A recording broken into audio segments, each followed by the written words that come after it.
శ్రీ గురుభ్యో నమ. శ్రీ మహాగణాధిపతయే నమ.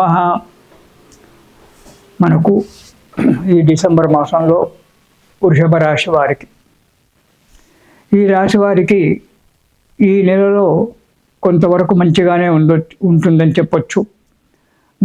నూతన కార్యక్రమాలు చేపట్టడం జరుగుతుంది. చేసే వృత్తిలో, వ్యాపారంలో మంచి లాభాలు కనబడతాయి. శుభకార్యాలకై ప్రయత్నం చేస్తూ ఉంటారు. వృత్తి వ్యాపారాల్లో అభివృద్ధి కలుగుతుంది. సంతోషంగా ఉంటారు. శ్రద్ధతో పనులు చేయడం జరుగుతూ ఉంటుంది. కానీ ఉద్యోగస్తులకు ప్రమోషన్లు రావడము, కోరుకున్న చోటికి స్థానచలనం జరగడము, అంటే వెళ్ళడము జరుగుతుంది.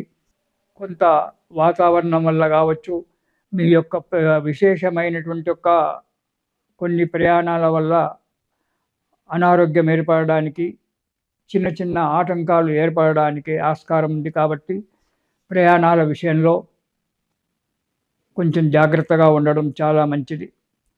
చిన్న చిన్న ఆటంకాలతో పనులు నెరవేరుతూ ఉంటాయి. అది సహజమైనటువంటిది. మనం ఏ పని పెట్టుకున్నా ఆటంకాలు రావడం జరుగుతూనే ఉంటుంది. వాటి గురించి ఎక్కువగా ఆలోచించవలసిన అవసరం ఉండదు. ఖర్చులు పెరిగిపోతాయి. కాబట్టి డబ్బు ఖర్చు పెట్టే విషయంలో జాగ్రత్తగా ఉండడం మంచిది. అనాలోచిత పనులు చేయకపోవడం చాలా మంచిది. ఏ పని కూడా ఆలోచన చేయకుండా ఎవరో చెప్పారు, ఈ వ్యాపారం చేస్తే బాగా ఉంటుంది, ఇది తీసుకోండి, అది తీసుకోండి అని చెప్పి వాళ్ళు చెప్తే అదే నిజం అనుకొని దాన్ని పట్టుకొని ఆ వ్యాపారం గురించి పెట్టుబడులు పెట్టి నష్టపోవద్దు. తగు జాగ్రత్తగా ఆలోచించి మనకు శక్తి ఉందా లేదా అనేటువంటి ఒక ఆలోచన చేసి అడుగు ముందుకు వేయడం చాలా మంచిది వృషభ రాశి వారు. ఇక మొదటి వారం కనుక మనం చూసుకున్నట్టయితే ధనధాన్య లాభము. చేసే వృత్తిలో, వ్యాపారంలో డబ్బు రావడము, ధాన్య లాభము. అంటే ఇప్పుడు సామాన్యంగా మెట్ట పంటలు, కొత్త పంటలు వస్తుంటాయి. కాబట్టి ఆ వ్యవసాయదారులకు ధాన్య లాభం కలగడానికి ఆస్కారం ఉంది. నూతన వస్తువులు, వస్త్రములు ప్రాప్తి, కొత్త బట్టలు కొనుక్కోవడం, లేదా ఎవరైనా బంధువులు సత్కరించడము. ధన ప్రాప్తి అంటే ఉద్యోగంలో కానీ, వ్యాపారంలో కానీ డబ్బు రావడము. 10 మందిలో కీర్తి ప్రతిష్టలు పెరగడము, ఉల్లాసంగా, ఉత్సాహంగా తిరగడము, అందరితో సంతోషంగా, ఆత్మీయతగా కలిసిమెలిసి ఉండడం జరుగుతుంది మొదటి వారం. ఇక రెండవ వారం కూడా వృత్తి వ్యాపారాల్లో అభివృద్ధి మంచిగానే కనబడుతుంది. 10 మందిలో కీర్తి ప్రతిష్టలు పెరగడానికి ఉంది. కానీ ఏ కార్యక్రమం చేసినా తగు జాగ్రత్తగా ఆలోచించి చేయండి. యత్నకార్య సిద్ధి జరుగుతుంది. అన్ని రంగాలలో వృషభ రాశి వారికి ఈ నెలలో అభివృద్ధి కనబడుతోంది. తొందరపాటుతనం పనికిరాదు. ప్రతి విషయాన్ని కూడా తల్లిదండ్రులతో కానీ, భార్యాబిడ్డలతో కానీ, మిత్రులతో కానీ ఆలోచించి తమదంటూ ఒక నిర్ణయం తీసుకొని కొత్త వ్యాపారాలు పెట్టండి. అందులో శుభాన్ని పొందండి. ఇక మూడవ వారం కనుక చూసుకున్నట్టయితే ఇంటిలో కుటుంబ సభ్యులతో మంచిగా స్నేహపూర్వకంగా ఉండడము, ఉల్లాసంగా ఉండడము, వారి ఆరోగ్యం పట్ల కానీ, విద్యార్థులకు విద్య పట్ల కానీ తగు శ్రద్ధ వహించి వారికి అనుకూలమైన వాతావరణాన్ని కల్పించడం జరుగుతుంది. భార్యాబిడ్డలతో మంచి స్నేహపూర్వకంగా ఉండడం జరుగుతుంది మూడవ వారం. నూతన గృహానికై ఆలోచించడం జరుగుతుంది.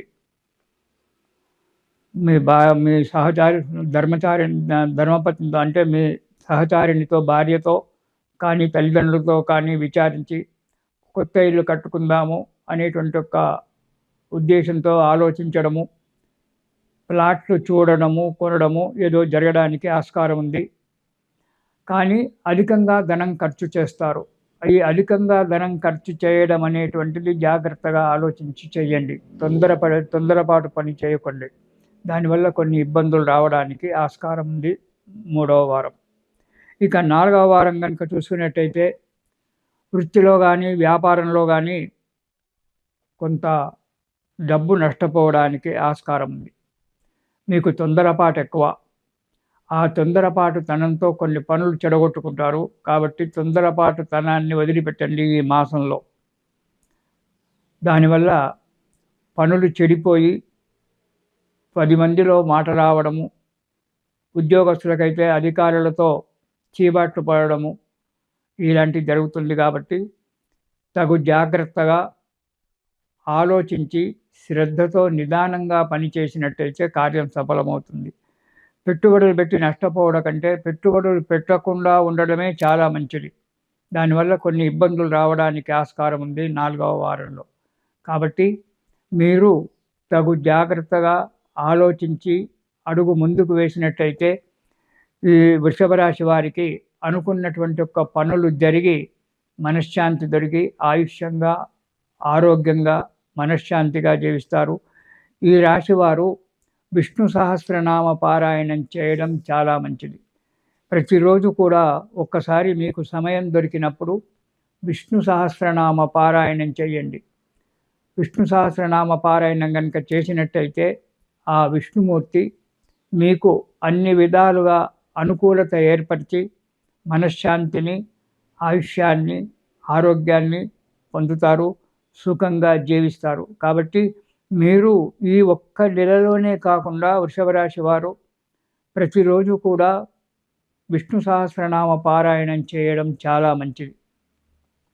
కాబట్టి ఆ విష్ణు సహస్రనామ పారాయణం చేస్తూ ఆ భగవంతుణ్ణి వేడుకున్నట్టయితే ఏ కార్యమైనా నిర్విఘ్నంగా కొనసాగి మనశ్శాంతిగా జీవిస్తారు.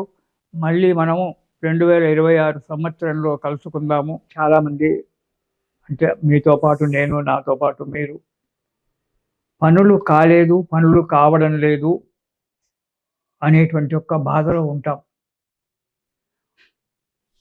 ఉద్యోగస్తులు చాలామంది ఉన్నారు. మంచిగా చదువుకున్నటువంటి ఒక యువకులు చాలామంది ఉన్నారు.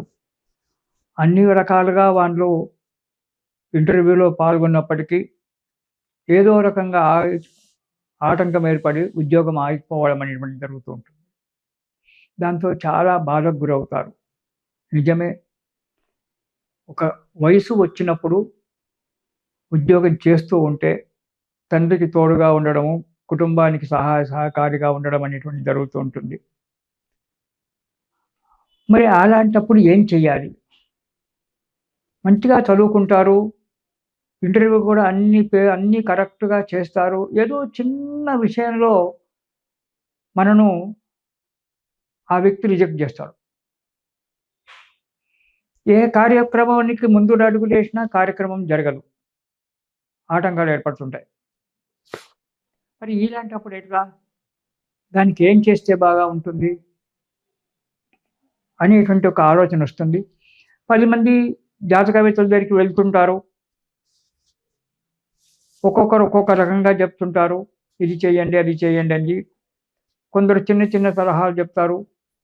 కొందరు డబ్బు ఖర్చు పెట్టి ఈ హోమంలో పాల్గొనండి, ఆ యజ్ఞంలో పాల్గొనండి, ఈ యజ్ఞంలో పాల్గొనండి అని చెప్పి డబ్బు ఖర్చులు చెప్తారు. మరి ఇవన్నీ చేయడం మనకు ఇదా? చెయ్యాలి. దైవ కార్యక్రమాలు చెయ్యాలి. కానీ అతిగా పోకుండా మనం సాధ్యమైనంత వరకు ప్రయత్నం చేసి చిన్న చిన్న కార్యక్రమాలను, చిన్న చిన్న ఉపాయాలలో మనం కార్యక్రమాన్ని నెరవేర్చుకోవడం చాలా మంచిది. లలితా త్రిపుర సుందరిదేవి అందరికీ తెలుసు. ఆమె మహా త్రిపుర సుందరి. ఆమె దగ్గర రాజమాతంగిని దేవి ఉంది. ఆమెనే రాజశ్యామల, రాజశ్యామలనే రాజమాతంగిని. ఆ రాజమాతంగిని దేవి ఉంది. ఆమెకు మంత్రిని, మంచి సలహాలు ఇచ్చేటువంటి ఒక రాజమాతంగిని దేవి. ఆమెనే రాజశ్యామల అని కూడా అంటాం. ఈ రాజమాతంగిని దేవిని గనక మనం ప్రతిరోజు ఆమెను కీర్తించినట్టయితే, లేదా ఆమె యొక్క నామాన్ని స్మరణ చేసినట్టయితే ఎంతో ఫలితం కలుగుతుంది. చిన్న మంత్రం, ఓం శ్రీం రాజమాతంగిని శీఘ్రం కార్యసిద్ధిం కురు కురు స్వాహ. ఓం శ్రీం రాజమాతంగిని శీఘ్రం కార్యసిద్ధిం కురు కురు స్వాహ.